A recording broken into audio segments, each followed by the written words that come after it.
quando tem um líder de cântico empolgado, né? Que daí empolga o povo, né? É a mesma coisa que um pregador desanimado chegar aqui, começar a falar dos seus problemas, das brigas com a sua esposa, se ele tem briga com ela, né? Dos problemas no seu trabalho. Imagine que situação o povo sairia daqui, né? E assim é quando chega um líder de cântico, o irmão Daniel, que tem sido por 10 anos já nos ajudado tanto aqui, e ele realmente tem sido uma benção para nós, né? Deus abençoe ele, né? Vamos ter uma palavra de oração. Pai Celestial, nós te agradecemos, Senhor Jesus, por podermos nos reunir uma vez mais nessa noite, Pai. Temos cantado ao teu nome, Senhor. O Senhor é tremendo, Pai. O Senhor enviou um anjo, Senhor, para nos guiar nesse tempo do entardecer.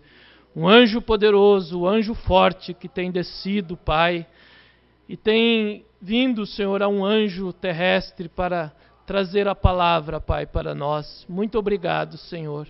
Perdoa os nossos pecados, Senhor, nossas falhas, e abençoa nós nessa noite enquanto nos reunimos aqui com teus filhos, no nome de Jesus. Amém. Aproveitando vocês em pé, deixe-me tomar a escritura que eu vou ler aqui, daí vocês podem se assentar. Vamos tomar 1 Timóteo 4, verso 12 ao 16.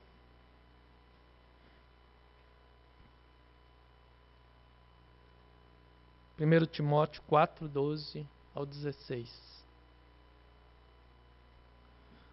Ninguém despreze a tua mocidade, mas sê o exemplo dos fiéis, na palavra, no trato, na caridade, no espírito, na fé, na pureza. Persiste em ler, exortar e ensinar, até que eu vá. Não desprezes o dom que há em ti, o qual te foi dado por profecia, com a imposição das mãos do presbitério. Medita essas coisas, ocupa-te nelas, para que o teu aproveitamento seja manifesto a todos. Tem cuidado de ti mesmo e da doutrina. Persevera nessas coisas, porque fazendo isto te salvará, tanto a ti mesmo como aos que te ouvem. Amém. Assentai-vos, irmãos. Que Deus abençoe todos que têm vindo, os que estão de visita aos familiares aí, né? Os chapecoenses, né? Os rapazes de Chapecó só estão levando moça daqui, né? Está na hora de algum rapaz trazer moça de lá também, para contrabalancear, né? Que 2 daqui já foram, e coitada da irmã Maria, bem as 2 dela, né, mamãe? Mas que Deus abençoe vocês. Importante que vocês estejam felizes, né? Nós vamos ver o irmão Brana falando aqui hoje, irmã Maria, que uma moça, a coisa que ela mais ama, ou um moço, é a esposa ou o marido, é mais do que a mãe e o pai. Então, não tem jeito. E o irmão Virgílio, né, que é esse casal aí sempre alegre, né? Quiseram chegar à idade do irmão Virgílio com essa disposição que ele tem, a Marceli, né? É sempre disposto, né? Deus abençoe eles. E não está muito quente aí? Aqui está meio quente. Acho que se der uma ventilada aí, acho que vai melhorar aí um pouco para nós aí, irmão Josué. Só uma ventilada para dar uma refrescada aqui no ambiente. O pastor Raimundo viajou a Toledo, né? Que ontem foi 7, né? Ontem teve a festa ali de 60 anos de casado do irmão José Alves, né? E bodas de diamante. E o pastor esteve ali então. E retornou hoje cedo. Se o avião dele chegou na hora, era para vir cedo, né? Esses dias era para mim vir cedo, eu só cheguei às 4 aqui. Ele chegou cedo hoje? Então hoje ele teve mais sorte. E aí ele foi a Registro, que havia o casamento ali do filho do irmão Alex, pastor Alex Crispim. Seu filho se casaria com uma moça da igreja do pastor Abner. E o pastor Raimundo está lá então, nesse momento. E aí nós estamos aqui, né? E antes de eu entrar no meu assunto, eu gostaria de ler uma coisinha aqui que o irmão Brana esclarece um ponto aqui, que para mim hoje foi que me esclareceu mais. Às vezes a gente ouve alguma coisa e não é que a gente não confia, mas é porque a gente não viu na mensagem, a gente fica assim, deixa quieto, né? E eu vi muitas vezes alguém falar que aquela foto, né, foi em 28/2, né, que é verdade, e que a visita dos anjos não tinha sido naquela data. E eu sempre você lê na mensagem, dá a impressão que o irmão Brana se refere à visita dos anjos e com a sequência sendo tomada a foto, né? E nesse livro sobrenatural, vocês viram que o escritor vai relatando ali que não foi exatamente naquela data. E porque não era nem a data de época de caça, que se abriria só no dia 1º de março, né? Mas aí eu estava repassando hoje uma mensagem aqui, Vem, Segue-me, que ele pregou em junho de 63, e aí o irmão Brana diz isso aqui com suas palavras, ele deixa claro aqui que não foi a visita dos anjos, a sequência, a nuvem não foi exatamente naquele dia, já tinha sido tirada antes já. Ele diz assim, antes de eu falar com as crianças, ou com os jovens, né, que ele ia falar aqui, eu gostaria de falar com os adultos, por uns minutos também. A todos vocês. Agora, foi uma viagem muito cansativa, mas a experiência que eu tive com Deus eu não trocaria por $10.000, porque eu aprendi com o Senhor desde que eu cheguei aqui.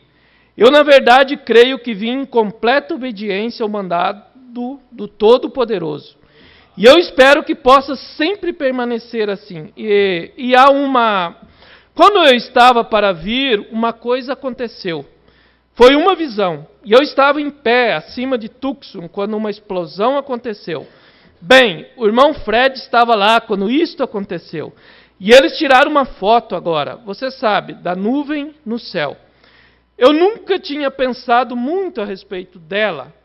Nunca a tinha observado. Então comecei a me interessar de alguma maneira, outro dia. E o irmão Norman, o pai do irmão Norman, aqui me disse, você observou isto? E quando eu olhei, lá estavam aqueles anjos. Então os mesmos anjos que vieram a ele, que eram 7, aí quando ele olhou a nuvem, ele disse, lá estavam os 7 anjos. Então chamou a atenção dele, porque na nuvem estão exatamente os 7 anjos também ali. Na cabeleira branca, né, formando a cabeleira branca de Cristo, sua autoridade. Então o irmão Brana diz, então quando eu olhei, lá estavam aqueles anjos, tão claro como poderia ser, aparecendo naquela foto, você vê? E eu olhei para ver quando foi aquilo, e foi na mesma época, mais ou menos um dia ou 2 antes, ou um dia ou 2 depois que eu estive lá em cima. Então, claro, às vezes você está falando na plataforma, você não está com a mente pensando exatamente no tempo, mas aqui ele deixa claro que foi na mesma época, mais ou menos um dia ou 2 antes, ou um dia ou 2 depois que eu estive lá em cima. E eu olhei, onde foi aquilo? A noroeste de Flagstaff, ou Prescott, que está abaixo de Flagstaff. Bem, foi exatamente onde nós estávamos, você vê exatamente. Então aqui fica bem claro que foi no mesmo local que eles estavam, e que quando ele viu a nuvem, ele viu os 7 anjos ali, e então ele se reportou aos anjos que tinham vindo a ele. Então, foi no dia 28/2 que a nuvem foi tomada, com os anjos vindo, e no dia 7 ou 8 de março, que ele estava de caçada, os anjos vieram a ele. Agora, aqui como dizia um pregador antigo, e ele dizia assim, às vezes ele estava lendo a mensagem do irmão Brana, aí ele dizia, aqui o irmão Brana estava falando, daí ele parava e dizia, agora vou eu, ou seja, agora eu vou falar algo de mim, ele dizia, então aqui vou eu. Então aqui eu agora. Se você talvez não concordar, não tem problema nenhum. Isso aqui é como, diz o profeta, é como você achar que uma cor às vezes é amarela, outra é laranjada. Não tem muito problema, né? Mas eu penso que tudo tem um propósito, né? Deus não faz nada sem propósito, né? E um evento como esse, da visitação desses anjos, do rosto de Jesus ali, que tinha um sentido especial para a noiva de Cristo nesse dia, tinha a ver com a visita do anjo forte, com a abertura da palavra, com os 7 selos, com a terceira puxada, com tudo isso que nós aprendemos, o sinal do Filho do Homem. Então Deus certamente tinha isso desde a eternidade em sua mente, né? Porque Ele é eterno. Ele havia pensado em tudo lá no princípio, né? Tudo Ele tinha planejado, a redenção, o mensageiro que viria a essa terra, o espírito de Elias, e tinha pensado em mim, pensado em você, que creríamos nessa mensagem. Deus pensou, se Ele não tivesse pensado em mim, eu não estaria aqui, nem você. Ele pensou em você, pensou em mim, escreveu nossos nomes no livro da vida do Cordeiro, antes da fundação do mundo. E por isso nós estamos aqui. E por isso, num desses dias, nós nos encontraremos com Ele, com os ressurgidos, e subiremos a encontrar o Senhor nos ares. Então, tudo isso é o desenrolar de um grande plano de Deus. Então, não foi por acaso que Deus escolheu 28/2 para permitir que a ciência tomasse a sua foto. Não foi por acaso isso. Você vê que, quando veja o que Deus disse em Gênesis 18. Quando Deus visitou Abraão, né? 3 anjos vêm a Abraão, você sabe que um era Elohim, Deus em carne, vocês sabem que isso se repetiu no nosso dia, todos estamos familiarizados com isto, né? Que Deus veio em carne novamente e tudo mais. E aqui, quando Deus visita Elohim, então, lá no desenrolar da conversa, em Gênesis 18, no verso 9, ele diz assim: e disseram-lhe, onde está Sara, tua mulher? Deus agora pergunta para Abraão, onde está Sara? Ele tinha uma mensagem para Sara, para a igreja, né? Para a mulher de Abraão. Deus disse, onde está Sara, tua mulher? E ele disse, eila, ela está na tenda. E disse, certamente tornarei a ti, por este tempo da vida. Mambranas, falando em outra mensagem, ele diz assim, especificando mais isto, ele diz, você sabe, os 28 dias, o tempo da vida, o período fértil da mulher. Ele aborda isso e explica isso. Então Deus estava dizendo para aqui, certamente tornarei a ti, por esse tempo da vida, e eis que Sara, tua mulher, terá um filho. E ouviu a Sara a porta da tenda que estava atrás dele. Então Deus disse para Abraão que tornaria a ele no tempo da vida. E a irmã Brana, outra mensagem, diz que isso estava falando dos seus 28 dias, do ciclo, que ela não tinha tido há anos, né? Mas que ela voltaria a ter o ciclo novamente, se tornaria jovem, teria um ciclo menstrual, e então traria o filho. E aí você vê que aqui em Gênesis 21, então, se cumpre isto, que Deus disse que tornaria a visitar a ela. E Deus diz, Gênesis 21, o Senhor visitou a Sara, como tinha dito. O que era essa visita? Não era Abraão que visitou a Sara. O Senhor visitou a Sara. Ou seja, ela se tornou fértil novamente. Ela teve um período de 28 dias novamente e se tornou fértil. O Senhor visitou a Sara como tinha dito. E fez o Senhor a Sara como tinha falado. E concebeu Sara. E deu a Abraão um filho na sua velhice, ao tempo determinado que Deus tinha dito. E chamou Abraão o nome de seu filho que lhe nascera, que Sara lhe dera Isaque, que é riso. Então nós vemos que no tempo da vida, Deus diz que visitaria. E o Mamran diz que é os 28 dias. E eu creio que tem alguma conotação por ter sido no dia 28/2, né? Que Deus veio nos visitar. Porque essa visita aí foi o que realmente ia trazer a abertura da palavra, ia trazer fé de rapto para essa noiva, ia trazer aqueles trovões, ia trazer os selos, ia tirar todos os selos do livro, ia ter a abertura da palavra, essa terceira puxada. Então tudo isso estava relacionado com essa visita. Se o Senhor não viesse nessa visita, então nós não teríamos como gerar esse filho prometido. Como o Senhor visitou a Sara, ela gerou o filho prometido Isaac. E essa visita de Deus para nós, do anjo forte, é que está gerando Cristo nessa noiva. E então nós vamos conceber esse Cristo, essa palavra em nós. Amém? Então eu penso que tudo isso tem um grande sentido. Outra coisa, Deus permitiu que a revista Time e a revista Life tomassem a foto.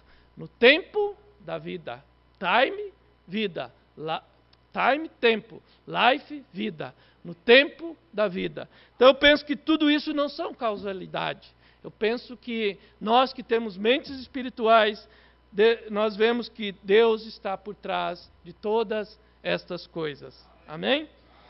Apenas um esclarecimento, né? Se você não vê assim, amém, né? Não tem problema nenhum. Apenas algo que eu queria participar com vocês. Agora, vamos continuar falando um pouquinho nessa noite sobre alguns assuntos aqui que vamos continuar falando. Como eu li essa escritura, 1 Timóteo 4, sabendo que Timóteo era um jovem, provavelmente 18, 20 anos talvez, e bem provável que ainda era solteiro aqui também, não há nenhuma menção de que ele era casado ainda, né?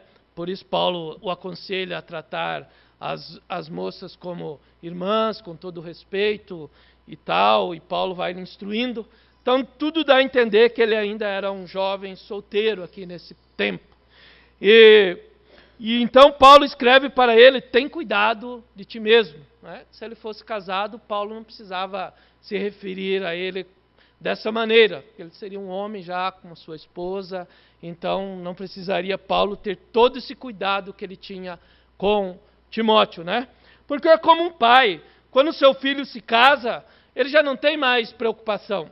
Quando a sua filha se casa, tira um peso, uma carga dos ombros dele, no sentido de preocupar com aquele jovem, quanto a ele andar quanto às suas companhias, quanto a namoro, quanto a ele sair com alguém, porque ele já escolheu alguém, agora ele é um homem casado. Então, aquela preocupação se foi.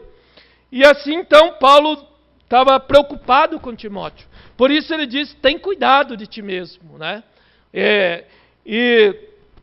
E nós vemos que Deus, ele sempre deixou muitos exemplos para os jovens na Bíblia, para que nós pudéssemos olhar neles. Ou seja, para que os jovens pudessem olhar neles. E nós estivemos vendo na última vez, aqui na mensagem liderança, nós tomamos aqui, como o Miranda vem falando do jovem rico, e ele estava falando que aquele jovem conhecia a religião judaica, conhecia a lei, e o profeta então diz que, falando para os jovens ali, que é como você, ele diz, você pode conhecer a mensagem que estamos ensinando, mas ainda isso não é o suficiente. Você tem que ter uma experiência pessoal com Jesus Cristo, porque isto sim é o que é o suficiente para te ajudar na vida. E eu quero tomar aqui um pouquinho essa mensagem, vem, segue-me, e depois eu vou tomar uma outra aqui. O profeta diz que, nesta mensagem aqui, vem, segue-me, ele diz assim, ele diz isto aqui, vamos tomar isso aqui. Agora, nesse ponto do caminho, nesse estágio da vida onde nós todos chegamos, como jovens, e muitas vezes você tem me ouvido dizer, riqueta e coisas, é por causa desta era, é a era que estamos vivendo. não é culpa daquelas pessoas. Ou seja, é culpa da unção da era. E ele diz, aquelas são pessoas como nós somos. Aqueles meninos lá, com carros envenenados, subindo e descendo a rua, e agindo da maneira que eles agem, e fumando cigarros, e bebendo licor, e moças vestidas imoralmente, coisas... Elas são moças e rapazes como nós somos, entende? Eles são humanos, eles amam, eles comem, eles bebem, eles dormem, eles respiram, e eles têm que morrer um dia. Eles são pessoas exatamente como nós. E mesmo assim eles estão possuídos por um espírito maligno. Eles não sabem disto. Não por causa das pessoas, mas porque algumas vezes algum líder que eles têm seguido está guiando-os pelo caminho errado.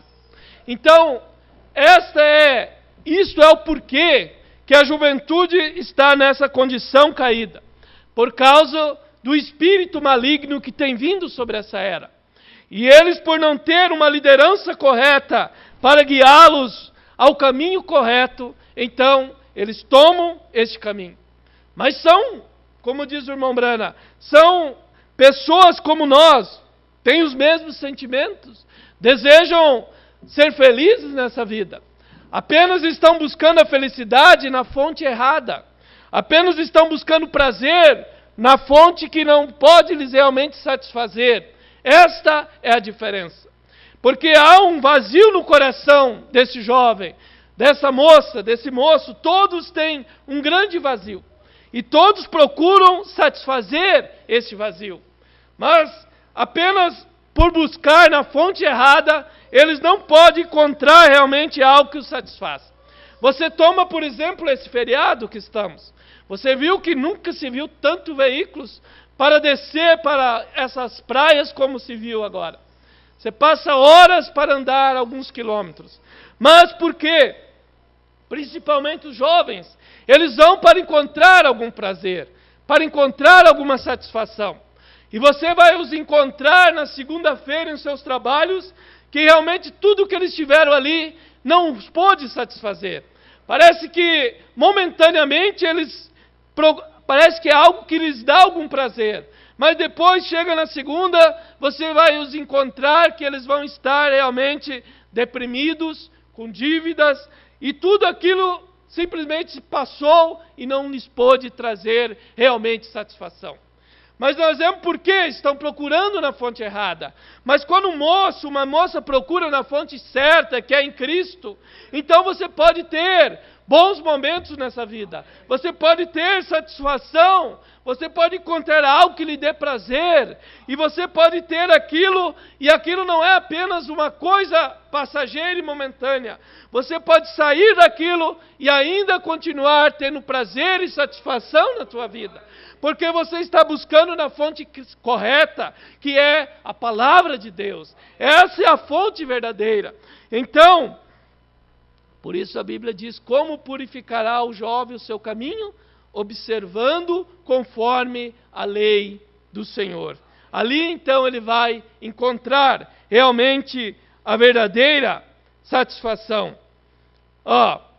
E o profeta diz, eu penso algumas vezes sobre ir para a escola. Agora eu penso em enviar Beck, Sara e José a essas escolas de segundo grau.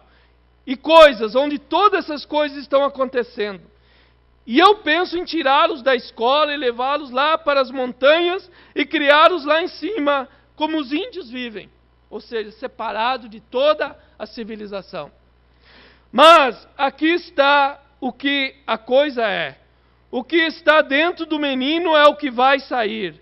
Não importa onde ele estiver, vai sair. Se há algo mal por dentro, vai sair no acampamento dos índios, ou seja, onde ele estiver, aquilo vai brotar.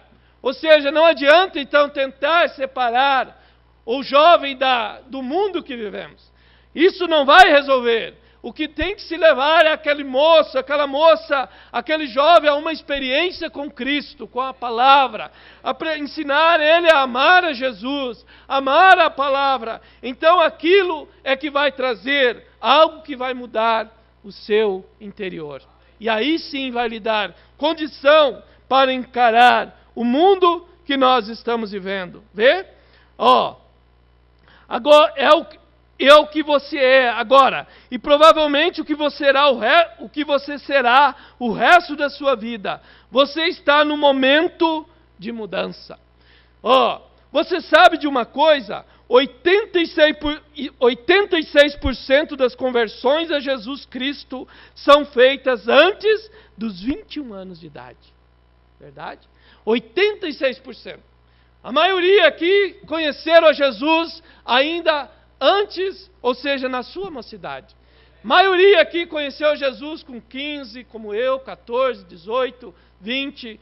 E assim, na mocidade, é onde nós somos mais propensos a aceitar o Evangelho realmente. Porque depois que um homem começa a entrar na idade da maturidade, ele começa a se tornar muito duro, ele começa a se tornar tão autossuficiente, e o seu coração se endurece tanto que é muito mais difícil Deus tratar. Por isso, 86% ainda 86% é na juventude. Você vem, depois que você passa dessa idade, diz o profeta, você se torna mais moldado ou estabelecido em suas maneiras. É possível, claro, eles vêm aos 70, 80 anos, mas é muito, muito mais raro vir a Cristo nessa idade. Então, ou seja, jovem, vocês estão na melhor idade que tem para vir a Cristo, que é onde a maioria de nós, todos, viemos a Cristo nessa idade, ainda na juventude. Então, é um tempo muito maravilhoso para vir a Cristo. Agora eu vou tomar aqui algumas coisas aqui. Esse aqui é um sermão que o irmão Pierre Green pregou para os jovens. E eu achei hoje lá nas minhas coisas, e eu achei muito importante algumas coisas que ele fala aqui. Ele pregou isso na Venezuela, creio que foi no ano 2000, e ele fala algumas peculiaridades aqui, e eu desejo compartilhar com vocês. Pode desligar aí, irmão, se estiver frio, que agora acho que já me refresquei, pode. Então, ele diz assim, o irmão Green diz assim: durante esse tempo, o irmão Branham me disse o seguinte: eles estavam viajando e pararam para consertar o carro, e estavam esperando, estavam caminhando por ali, estavam indo de caça. O irmão Branham me disse o seguinte: das centenas de pessoas que vêm falar comigo, ele disse, 85% delas vêm com problemas domésticos. 85% que vinham para ter entrevista com o irmão Branham, vinham por causa de problemas familiares, problemas do lar, domésticos. Para saber o que devem fazer com sua esposa, seu esposo e seus filhos. E acrescentou, 10% me querem usar como uma tábua de adivinhação. Aonde deveria viver, aonde deveria trabalhar, aonde está o ouro, aonde estão os tesouros. Então 10% vinham para tentar usar o dom que ele tinha para tirar algum proveito para si mesmo. E eles querem saber segredos. Logo, ele me disse que somente 5% das pessoas que vêm têm uma pergunta sobre algo espiritual. Isso me permite saber que 80% dos problemas das pessoas têm a ver com noivado, matrimônio e como levar a sua família. Ou seja, 80% então está relacionado ao noivado, que a pessoa vai ter, o jovem, ao namoro, ao matrimônio e como conduzir a sua família. Como viver como marido e mulher, como criar os filhos. 80% dos problemas se resume a isso. E aí ele continua dizendo, Eu tenho pastoreado uma igreja por mais de 40 anos e tenho que dizer que ainda os problemas familiares seguem sendo as maiores dificuldades que temos. Se pudéssemos ensinar as pessoas como devem comportar-se e levá-las bem e viver bem em seus lares, e os esposos a amar as suas esposas, e as esposas estar sujeitas aos seus maridos, e os filhos honrar a seus pais, se pudéssemos encontrar a solução para isto em suas vidas, poderíamos eliminar 80% ou 85% das dificuldades. Ou seja, as dificuldades que nós vamos ter aqui em nossa vida durante a nossa passagem nessa terra. Tem a ver com relacionamento pai com filho, filho com pai, marido com mulher e assim por diante. Problemas domésticos, que é aonde realmente nós passamos nossa vida. Nós passamos nossa vida no nosso lar. É ali onde você vive 90% do seu tempo, 80% você vive dentro do seu lar. Então é ali onde realmente tende-se a surgir os maiores problemas. Mas se nós soubermos como lidar com esses problemas, então nós temos tudo para ter uma vida feliz nessa terra que Deus nos concedeu. Não é verdade? Então ele continua dizendo aqui. Deixe-me continuar. Ele continua dizendo assim: eu tenho uma das melhores esposas, porém a irmã Green não faz tudo o que eu quero que faça. E há momentos em que isso é um problema. E eu faço muitas coisas que ela não gosta. E isso sempre também é um problema. Vê? E o irmão e a irmã Branham tiveram seus problemas. Você se surpreenderia ao saber que nem sempre tudo esteve tão bem. Ou seja, às vezes pensamos que o irmão Branham era um santo, mas ele era um homem, ele era um marido, ele era um pai, a sua esposa também não era uma santa, era uma mulher, como todas, né? Então, e aí o irmão Green, como tinha autoridade para falar disso, porque era um amigo pessoal, né? Então, ele estava relatando isso aqui. E o irmão Branham era um tipo de homem que lhe encantava a caça e a pesca, ou seja, gostava disso mesmo.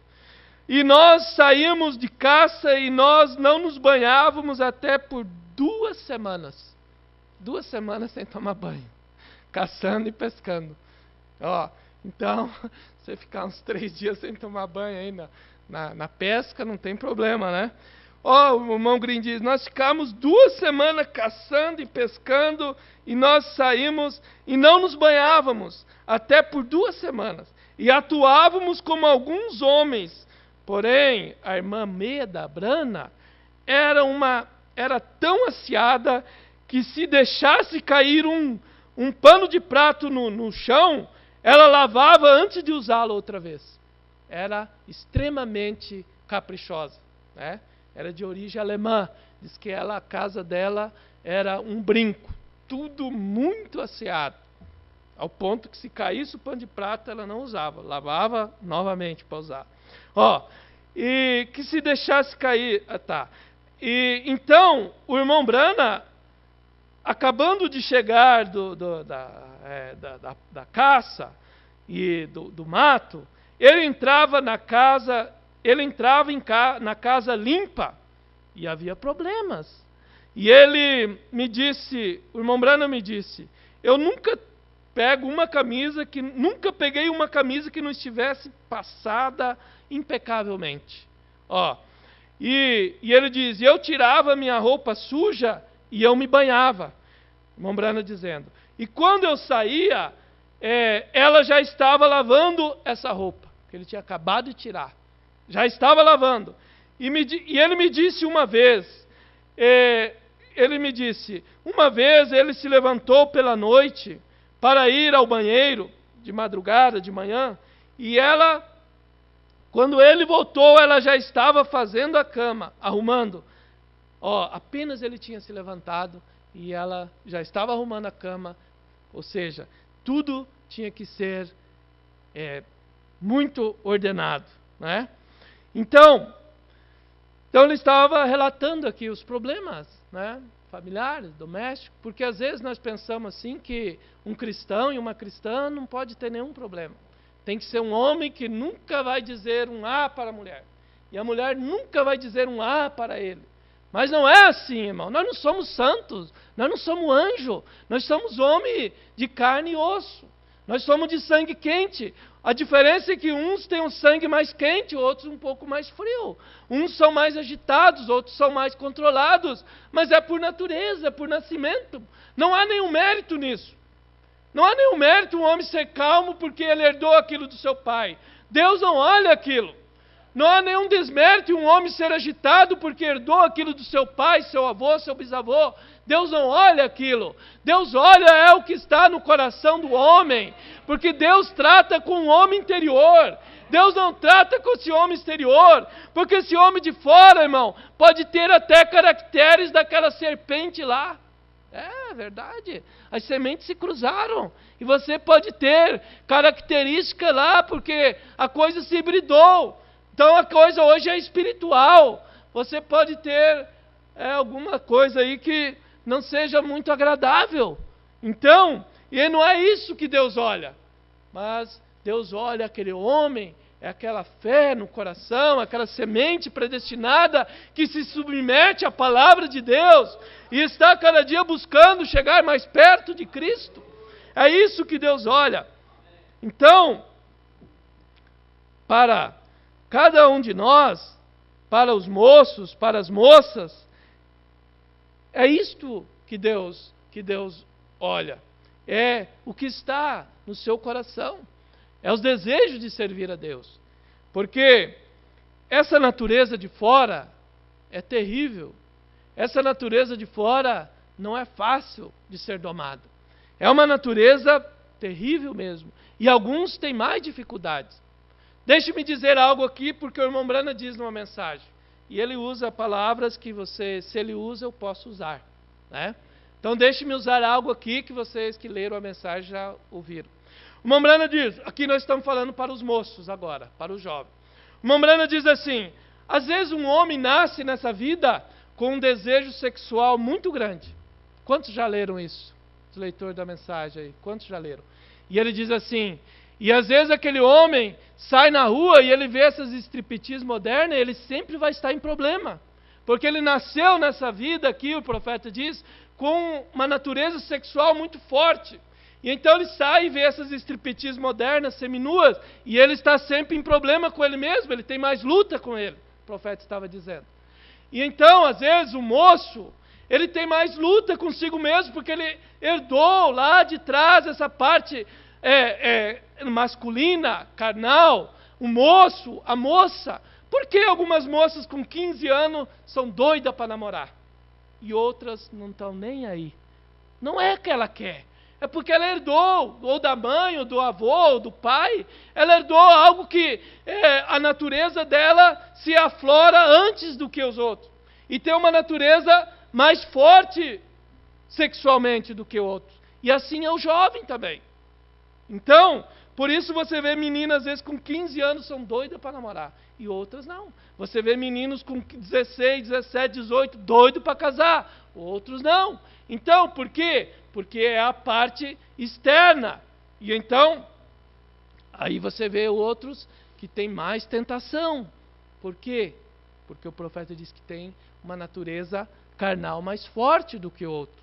E então, tem mais dificuldades que o outro, tem mais tentações do que o outro. Por isso, cada um tem que conhecer os seus limites. Você tem que saber até onde você pode ir. Por isso a Bíblia diz, fugir da prostituição. Paulo escrevendo não disse para resistir, Paulo disse fugir. Então o moço deve saber, se ele não pode olhar determinadas coisas, ele deve fugir. Se ele está acessando uma internet e vê alguma coisa ali imoral, ele deve saber que ele não pode encarar aquilo, ele tem que fugir. Ele não deve ficar passando perto de determinadas revistas, banca de revista imoral, você deve fugir. Você deve conhecer a você mesmo. Você deve saber que nós estamos num Éden de Satanás.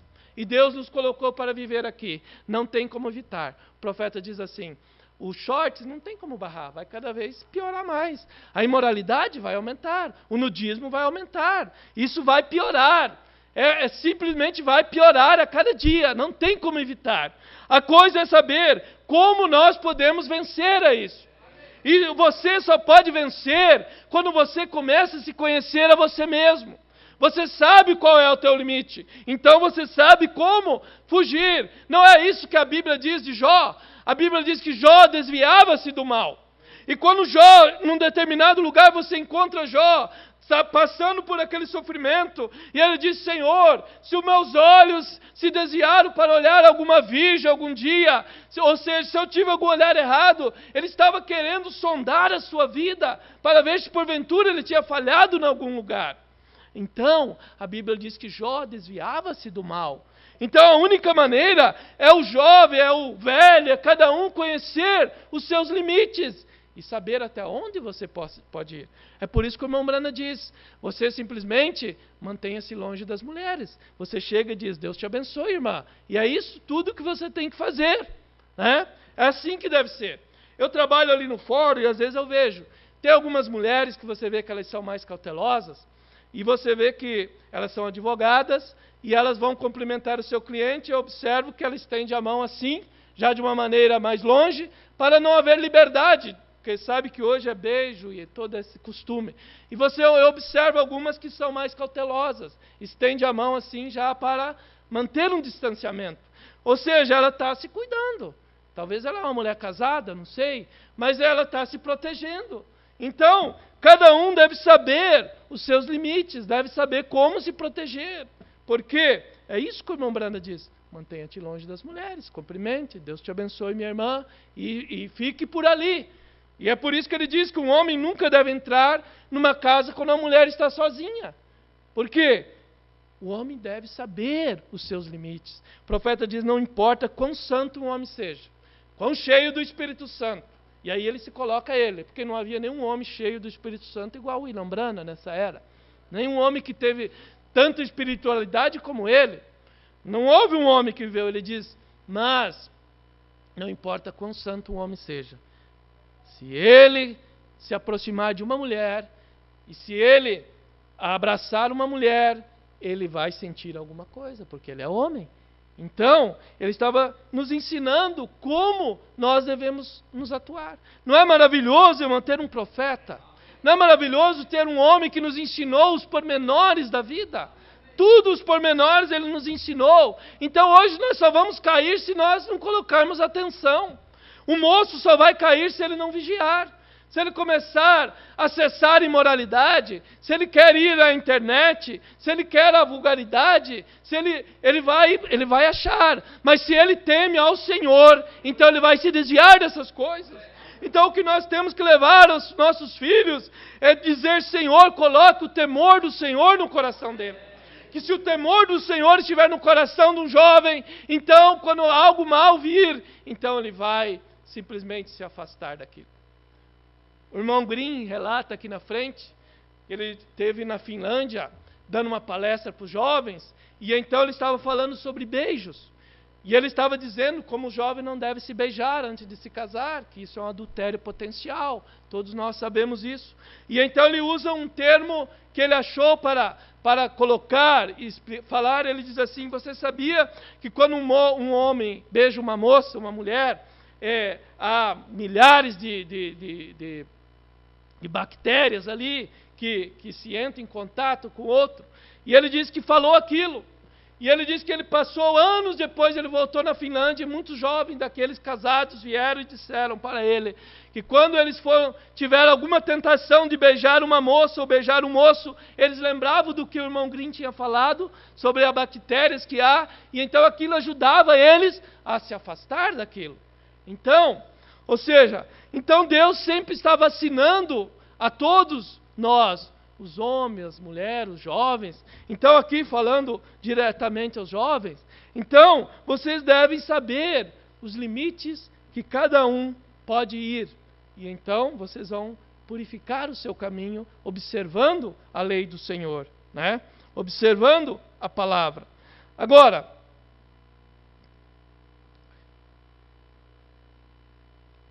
Então, diz o irmão Green aqui, continuando. Então esse é o maior problema que vais confrontar em tua vida terrena aqui, tua vida física e social. É como tratar as pessoas que mais ama. Esse é o maior problema.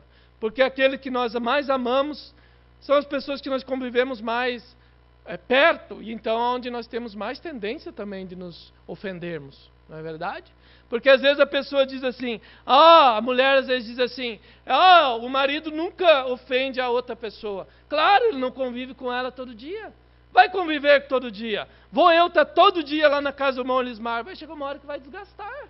Todo dia ele me vendo, todo dia eu vendo ele, ele abre a porta, eu estou lá, vai chegar uma hora que ele vai dizer, irmão, faz favor, né? Todo dia aqui no irmão Moacir, né? Mas, claro, vai viver todo dia, vai haver problema. E então, o homem, uma mulher, claro que às vezes vai ter problema, pois nós convivemos todo dia. Não é fácil. Você ouviu o ronco do marido? Agora é para mim essa. Coitada da minha esposa ali, às vezes ela sofre. Diz que essa noite atrasada na chácara ela sofreu. E a irmã Sandra sofreu também com o Ismael. Mas é assim, né? É a verdade, é os fatos. Então, às vezes a pessoa diz, ele nunca fala assim com ela. Mas claro, não convive, né? Eu vou tratar o irmão Fernando mal? Eu vejo ele de vez em quando, né? Agora, vai conviver todo dia com ele? É um problema. É a história da sociedade. Você faz uma sociedade e geralmente começam os problemas, né? E o casamento é uma sociedade, não é verdade? Perante a lei é uma sociedade. Você vem de uma pessoa que você não conhece. Como a irmã Samara ali, casou há pouco tempo, né? Todos nós nos casamos um dia. Você vem em casa com a pessoa que você nunca viu. Gosto diferente, coisas diferentes, natureza diferente. Por isso que um casamento, geralmente, os 2 primeiros anos, são os anos difíceis, os anos de ajuste, de temperamento, de costumes, de maneira, né? Vão se ajustando e vão se entendendo, porque é uma sociedade. Vocês vão se unir, vocês vão compartilhar tudo, ter tudo em comum, né? E isto, então, o casamento é a verdadeira sociedade, porque um pai e um filho nunca vai ter o que um homem e uma mulher têm, os dois se tornam um, né? Por isso que o irmão Brano diz aqui na frente que o casamento vamos chegar lá. E ele diz assim, agora, o irmão Green dizendo aqui, e agora tem algumas. Está em espanhol aqui, só um pouquinho. Esse é o melhor problema que vais confrontar em toda a tua vida. Às vezes tratamos aos estranhos melhor do que nossa própria família, né? E às vezes dizemos e fazemos coisas aos que mais amamos que nunca las faríamos a um estranho, pelo motivo que eu relatei aqui, né? É isso que ele está dizendo. Agora, tens algumas perguntas? Se querem perguntar-me sobre o divórcio, lhes vou dizer como não divorciar-se jamais. Quantos querem saber a resposta a essa pergunta? É simples, nunca te cases. Permita dizer-lhes algo mais. Quem sabe vocês têm pais que têm vivido uma vida perfeita. Porém, quero que saiba que eu, pessoalmente, não conheço nenhuma família que não tenha problemas. Todos têm problemas, amém? Todos têm problema, toda a família. Pessoa que diz que é só mar de rosa, é mentira, não existe isto. Todos têm problema. O irmão Green disse em outro lugar assim, eu lembro dele falou um dia, você quer saber até quanto dura uma lua de mel? É até quando a mulher fala para o marido assim, o que você falou? Até quando ela diz para você, o que você está dizendo? Ali termina a lua de mel. Quando não fala mais grosso com o outro.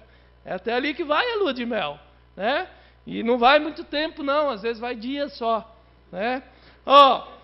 E eu tenho uma das melhores esposas, diz o irmão Green. Isso aqui acho que eu já li, né? Já li isso aqui. Vamos continuar aqui um pouquinho mais. Aqui na frente aqui. Agora,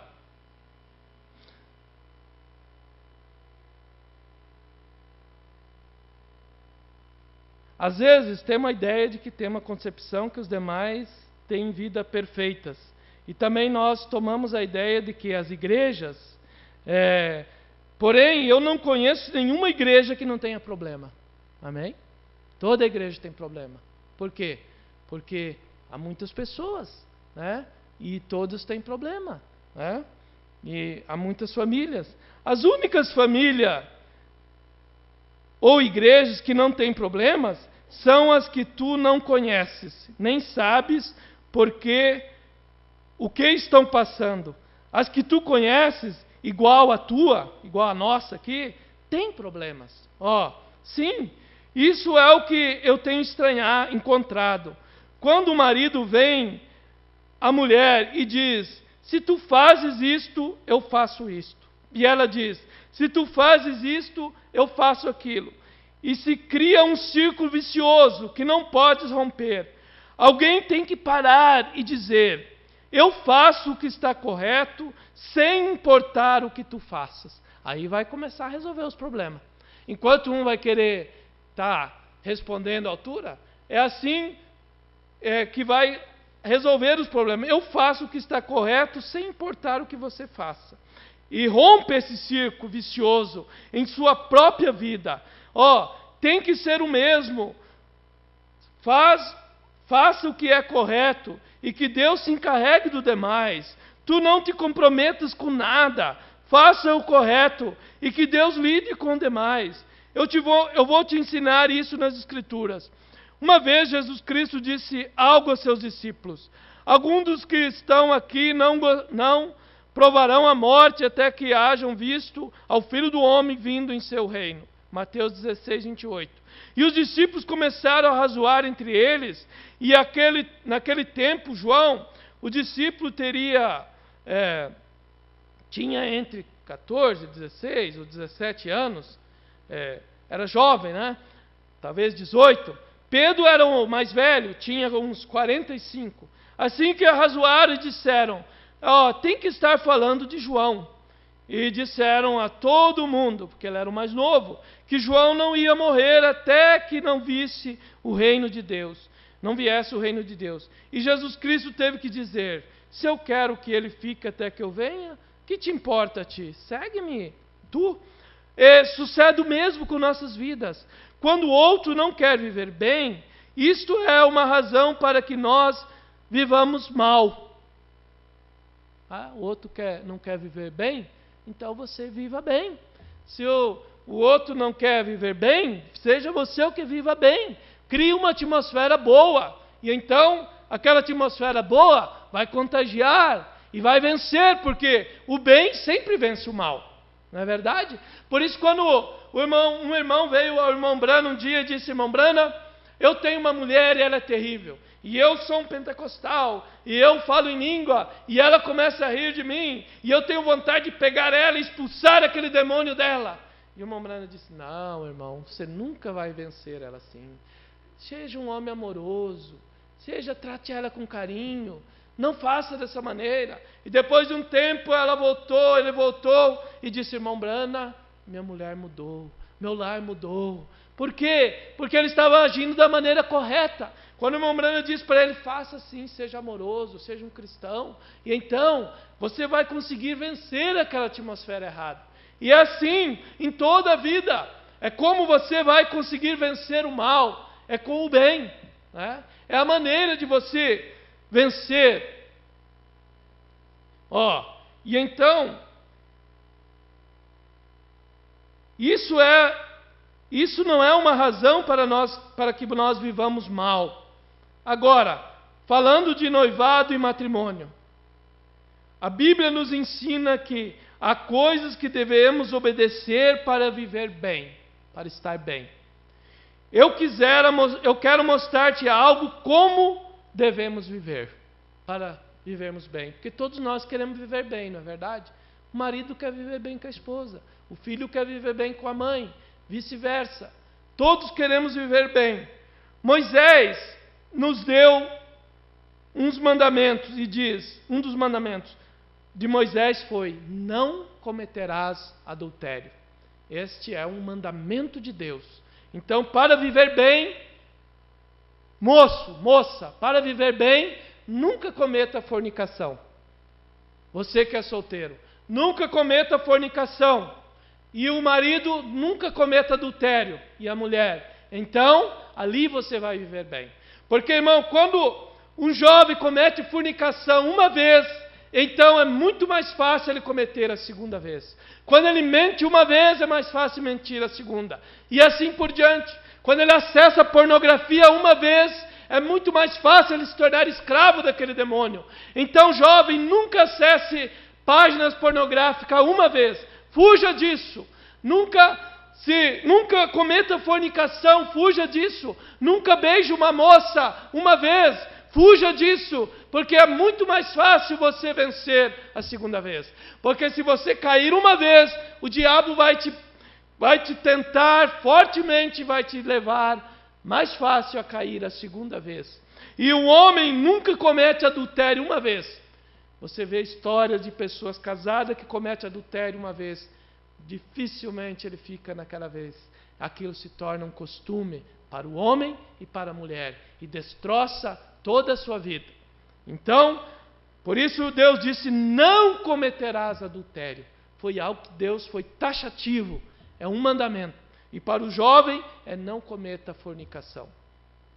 E nessa era, um profeta nos ensinou a nunca ter um beijo antes do altar aqui. E então, Êxodo 20:14 diz isso, não cometerá adultério. Essa é uma regra pela qual nós devemos viver. É uma regra. Jesus Cristo nos diz, se um homem olha uma mulher e a deseja em seu coração, já cometeu adultério. Mateus 5:28. Esse é outro pilar para a vida. É outro pilar que o jovem deve fugir, o velho deve fugir, qualquer um deve fugir. É um mandamento de Jesus Cristo, né? Paulo disse, bom é o homem não tocar mulher. 1 Coríntios 7:1. Paulo diz. Logo vem o irmão Branham e diz, um homem e uma mulher não devem estar sós em nenhuma ocasião. Nunca deve ficar só, um homem e uma mulher. Se não está um irmão ou irmã, tia ou avó com eles. Então, um moço e uma moça nunca deveriam sair sós. Nunca deveriam ficar sozinhos, se não tiver uma companhia. Porque vocês são carne e vocês são de carne e osso. Então, não devem fazer isso nunca.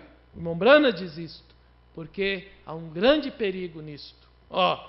Um homem ou mulher nunca deve estar só em nenhuma ocasião. Então, parece que não há nada que possamos fazer, nada mais do que olhar para cima. Os rapazes em todo o mundo hoje sempre me fazem as mesmas perguntas. Que me diz você sobre pegar na mão? O jovem, namoro. Eu sei que há pastores que dizem que pode pegar na mão, mas isso é antibíblico, antipalavra e anti a mensagem do irmão Branham. E esses pastores que ensinam isso vão responder diante de Deus no dia do julgamento. Porque nenhum homem pode tocar numa mulher sem sentir alguma coisa. Não tem como. Deixe-me dizer isto. Se você nunca toma a mão, deixe-me dizer isto. Se você nunca toma a mão do outro, nunca abraçará, nem a beijará. Se você nunca toma a mão de alguém, você nunca vai abraçar nem beijar, porque começa no tomar a mão. Se você pegar na mão, é mais fácil abraçar e é mais fácil beijar. Então, não se deve dar esse primeiro passo de pegar na mão.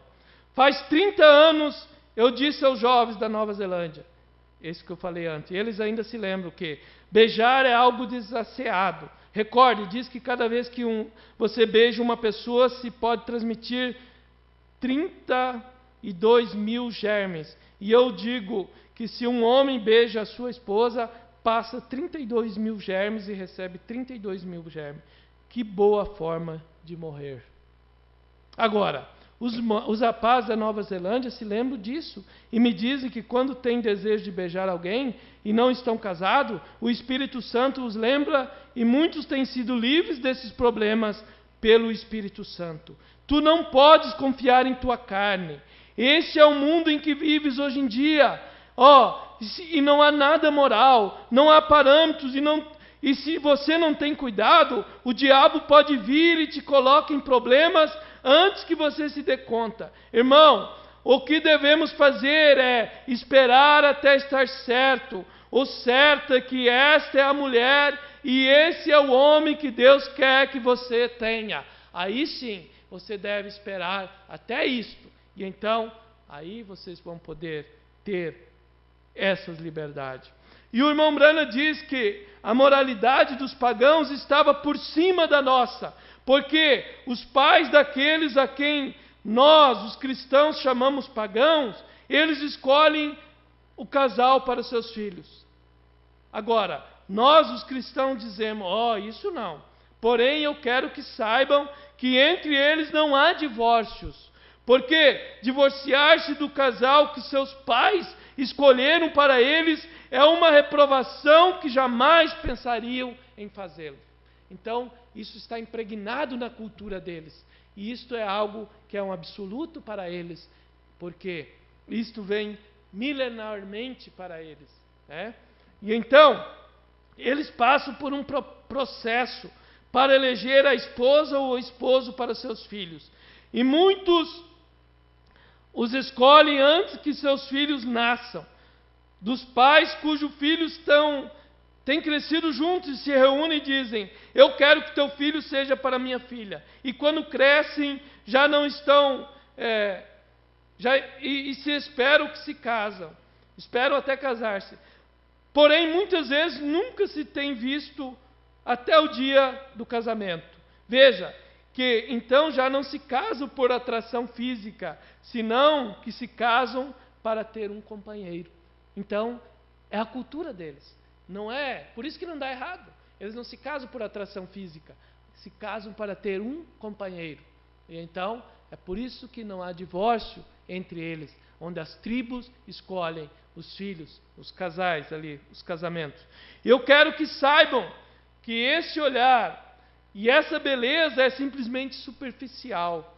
O que deve fazer é amar alguém, ainda que seu rosto haja sido queimado pelo fogo. Você não sabe se em verdade ama a uma pessoa, até que vive com ela por 15 ou 20 anos, e tem passado por provas e tribulações com ela. Aí você vai poder dizer, eu amo a minha mulher. 20 anos junto. Aí eu quero ver você dizer eu amo. Mas quando Deus une, irmão, o homem pode passar 30 anos, 40 anos, e ele vai poder amar ainda mais a sua mulher, porque ele não é apenas atração física, é amor que Deus coloca no coração de um moço e de uma moça. E mesmo quando a atração... Nunca poder se casar mais, porque nós temos um evangelho que nos ensina que o casamento é até que a morte os separe. Amém? Então o irmão Grande diz assim, quando ele diz isso, ele diz, acho que é melhor eu ficar com ela mesmo. Se não fosse por crer que se pode conseguir outra, então te ficaria só.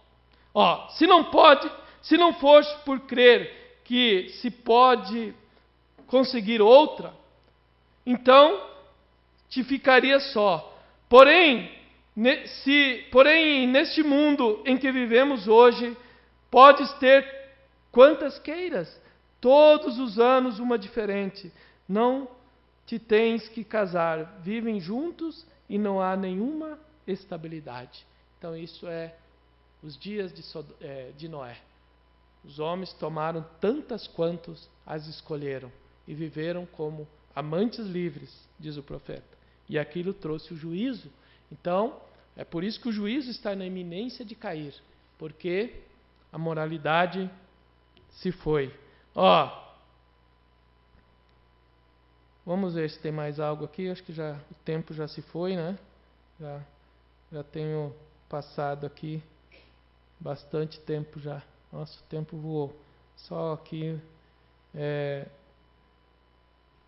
Agora, quando os casais vêm a mim e querem casar-se, uma das primeiras coisas que eu lhes pergunto é: creem vocês que se amam um ao outro? E eles dizem sim. Estão prontos para passar o resto de suas vidas juntos? Então eu olho a moça e lhe pergunto: estás pronta para ter filhos? Se ela diz não, ainda não, então não te cases. Não tem nenhum negócio casando, porque não há garantia de que não tenhas filho. Tens que estar pronta para ter filhos, ou te estás casando com um propósito errado, incorreto. Pessoa que casa para não ter filho, está casando com um propósito incorreto. Isto é algo dos dias modernos. É um propósito incorreto. E então eu pergunto, rapaz, está pronto para encarregar-se, cuidar dessa moça e tomar as responsabilidades financeiras, e dar de comer e vestir, e prover para as suas necessidades, e dar um lugar aonde viver em segurança? Se não, então não deves te casar. Um homem tem o desejo de casar porque não é uma pessoa completa. Faz-lhe falta-lhe uma costela. Ele ama aos seus pais, porém não há nada que ele possa amar mais que a sua própria esposa. E quando Deus lhe dá esta esposa, ele pode amar como Cristo amou a sua igreja. Deus amou a igreja de tal maneira que deu a sua vida por ela. Por isso Paulo disse, um grande mistério digo, mas digo a respeito de Cristo e a sua igreja. Tá bem? Então, eu creio que o tempo já se foi, eu tinha mais coisa aqui para falar, mas vamos deixar para uma outra oportunidade. Mas então, meus irmãos jovens e os casais também, sobrou para vocês hoje também, né? Não foi só para os jovens, sobrou para os casados também, para nós todos, né? Eu creio que fomos abençoados, né? Sobre liderança, sobre os jovens, mas eu creio que ainda temos alguns minutos, né? Então, podemos ir mais uns minutinhos? Então, eu vou chamar aqui um irmão para falar alguma coisinha. O irmão Elismar, vem aqui e fale algo que dentro disso que eu falei, só algum comentário a mais. E outra vez, o irmão, vou chamar ele para trazer uma palestra para os jovens, em outra oportunidade. Mas hoje, se ele quiser complementar alguma coisinha aqui, ele sempre tem muita experiência de vida. Eu admiro o irmão Elismar porque eu conheci ele, eu tinha acho que uns 15, ele tinha uns 18. Quantos anos você é mais velho que eu? 4? 4 anos, nossa diferença. Né? Ele tinha uns 19, a primeira vez que eu vi ele com a farda verdinha do exército. E aí nasceu uma amizade entre nós, e eu lembro dele como jovem, seus planos de casar, como todos têm, né? E Deus preparou a irmã Diva aí, um casal de filho maravilhoso, né? O Felipe. Então, o irmão Elismar tem muita experiência de vida, e eu tenho muita admiração, porque ele foi um moço que nasceu num lar assembleiano, né? E Deus lhe deu graça que ele nunca caiu no mundo, né? Então, é uma grande vitória que ele teve, né? Então, eu creio que ele sempre tem algo para falar, e fale o que você desejar, até às 9 aqui você tem tempo para ir. Fique à vontade. Tá? Boa noite, irmãos. Falar em assembleiano, eu vim numa condição bem difícil, porque os meus avós, do lado materno, eles eram da Igreja Batista. Os meus avós, do lado paterno, eram da Igreja Adventista. E os meus pais, das Assembleias de Deus. Veja que situação eu fiquei nesse meio aí, né? Mas Deus, por sua misericórdia, nos fez encontrar esta mensagem quando eu a vi pela primeira vez, em novembro de 1972, então com 12 anos de idade. E depois de ter visto esta grande maravilha de Deus, este grande livramento, esta palavra, então, à medida que os dias foram se indo, a gente só ia crescendo, alimentando da palavra, porque é isso que faz o ser humano natural e espiritual crescer, é se alimentando. Quando ele se alimenta, então ele vai crescendo. Confesso, irmão, que nesta noite eu precisava ouvir esta mensagem. Há muitos anos que só eu parece que falo isso. Eu não via mais ninguém falar o que foi falado aqui nesta noite. Eu pensei, alguma coisa, acho que é eu que estou com um problema.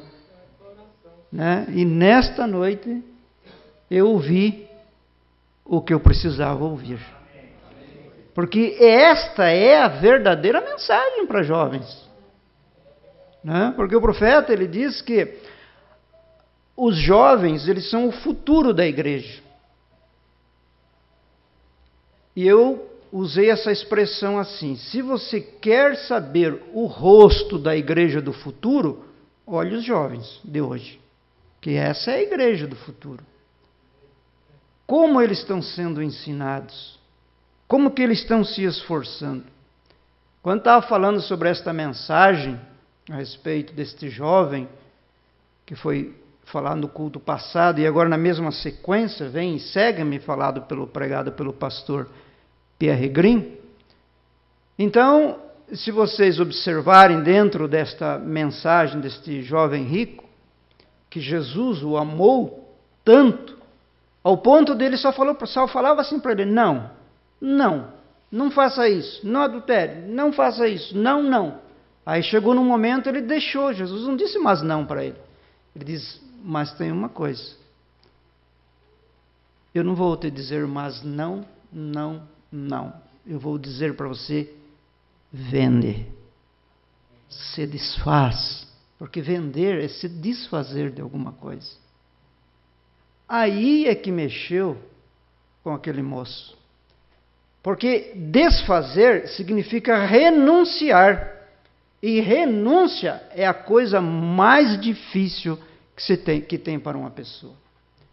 E a fase de jovem é a fase mais extraordinária que se tem no tempo de vivência na terra.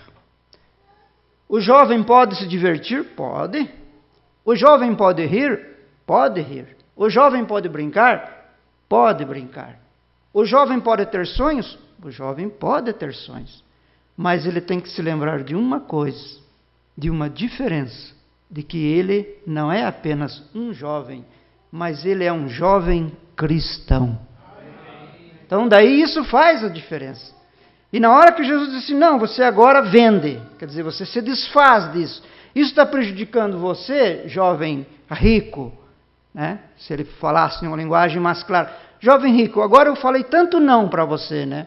Honra teu pai e tua mãe, não faça isso, não faça aquilo. Agora você faz o seguinte: isso que você tentar prejudicando você, então vende. Você se desfaz disto.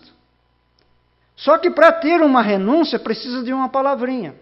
Precisa de algo chamado aliança. Precisa de algo chamado pacto. Precisa de algo chamado concerto.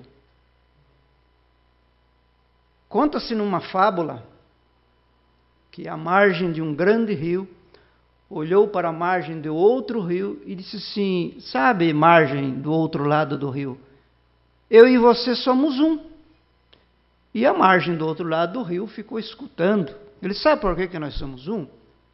Porque o rio que passa entre nós temos uma aliança.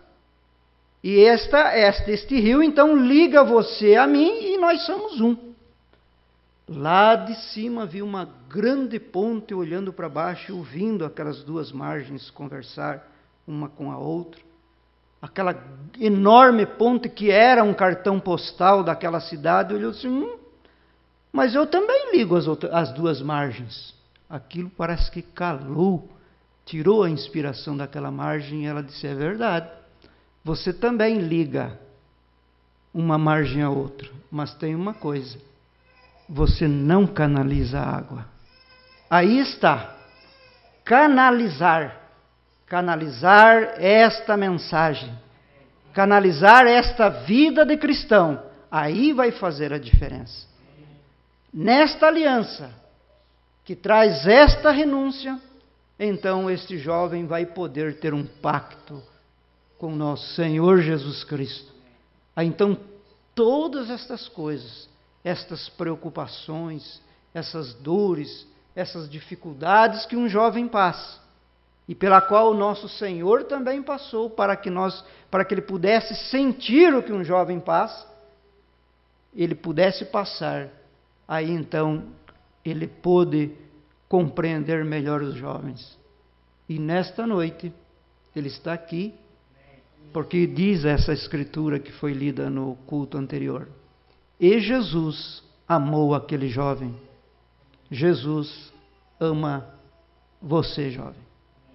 E ele quer ver você como um jovem cristão.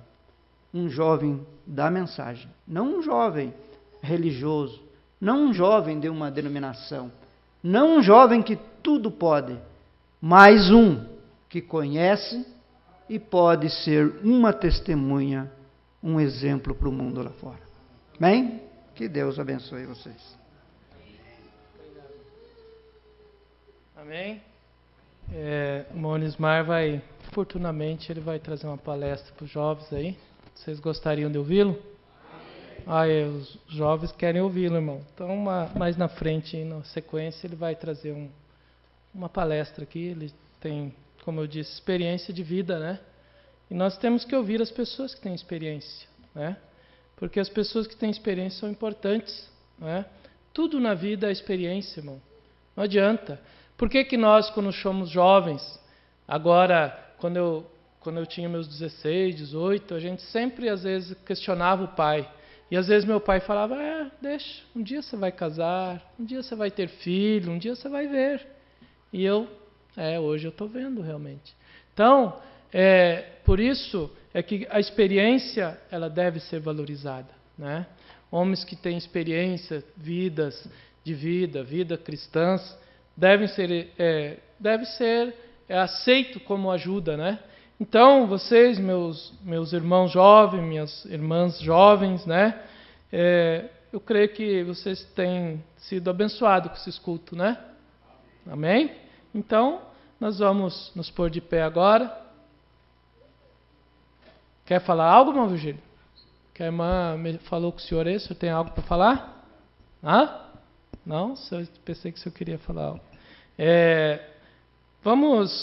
Nos acompanharam aqui. O irmão Daniel vem para cantar o hino, irmão Daniel. Acho que tem um hino, né? Se tiver, pode vir. Nos acompanharam Maria Silveira, de Cascavel, Guilmar e Maria de Guaíra, Danusa de Pinhais, Aparecido e família de Cosmópolis, Edivaldo e família de Itapevi, Marli de Mogi das Cruzes, Josias e família de São Paulo, Augusto e família de Curitibanos, Lázaro e Júnior de Itajaí e Sabrine de São Leopoldo. A irmã Maria da Silveira de Cascavel pede oração por ela e por toda a sua família, principalmente pela sua filha Denise, para que Deus tenha misericórdia dela. Se tiver um hino aí para cantar, não sei se tem. Aí pode vir então, vamos cantar aqui em pé. Então tá bem. Então vamos orar e vamos nos despedir, eles vão ensaiar. Pai Celestial, nós te agradecemos, Senhor, pelos teus filhos que têm vindo para compartilhar conosco em simplicidade de alguns conselhos práticos que nós precisamos para vivermos aqui, Senhor, de uma maneira melhor possível, porque todos nós estamos encarando este mundo terrível. Abençoa meus irmãos jovens, minhas irmãs moças, os moços, Pai. Dê a eles graça para passar essa fase da vida com o Senhor Jesus nos seus corações, Pai. Também por esse pedido de oração dessa irmã que pede por sua filha, que o Senhor, como ela pede aqui, tenha misericórdia dela, Pai. E abençoa nós agora e amanhã, traga-nos de volta para o culto de ceia, Pai. E abençoa o pastor onde ele estiver nessa hora, no nome de Jesus Cristo. Amém e amém. Deus te abençoe e até amanhã.